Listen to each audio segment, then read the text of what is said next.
होली की मस्ती में एक युवक की मौत, 3 गिरफ्तार। 14 मार्च को होली थी। इसी दिन वरब गांव के महाराजा लॉन्स में 4 युवक होली खेलने गए थे। वो सभी शराब के नशे में धुत थे और एक दूसरे पर फव्वारे से पानी मार रहे थे। तभी दोपहर 3:30 बजे के करीब मृत युवक सत्यप्रकाश दुबे को उसके तीनों दोस्तों ने जमीन पर गिराकर उसके सीने पर कृष्णा सिंह और सौरभ चंदा बैठ गए, जबकि उनका तीसरा दोस्त मनीष सिंह ने पानी का फव्वारा उसके पीछे टॉयलेट की जगह में डालकर पानी मारा, जिस कारण से सत्यप्रकाश दुबे की हालत बिगड़ गई। उसे पहले उल्लासनगर के सेंट्रल हॉस्पिटल में और फिर बाद में मुंबई के केईएम अस्पताल में भर्ती किया गया, मगर उसकी मौत हो गई। कल्याण तालुका पुलिस ने हत्या के जुर्म में मनीष सिंह, सौरभ चंदा और कृष्णा सिंह को गिरफ्तार करके न्यायालय में पेश किया। उन्हें 4 दिन की पुलिस कस्टडी दी गई। 14 तारखेला धुलीवंदनाच्या दिवशी महाराजा लॉन्स या ठिकाणी येथील मयत सत्यप्रकाश उपाध्याय आणि त्यांचे इतर 3 मित्र धुलीवंदन खेळत होते, अंगावरती पाणी उडवण्याचं काम करत होते।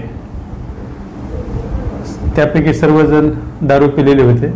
साधारणतः 3-3:30 वाजण्याच्या सुमारास हे त्या ठिकाणी एकमेकाच्या अंगावरती पाणी उडवत असताना येथील मयत सत्यप्रकाश दुबे याला कृष्णा सिंग आणि सौरभ चंदा या दोघांनी खाली पाडून त्याच्या उरावरती बसले आणि मनीष सिंग यानं पाण्याचा जो प्रेशरचा जो पाईप होता तो त्याच्या पॅन्टमध्ये आतमध्ये घातला।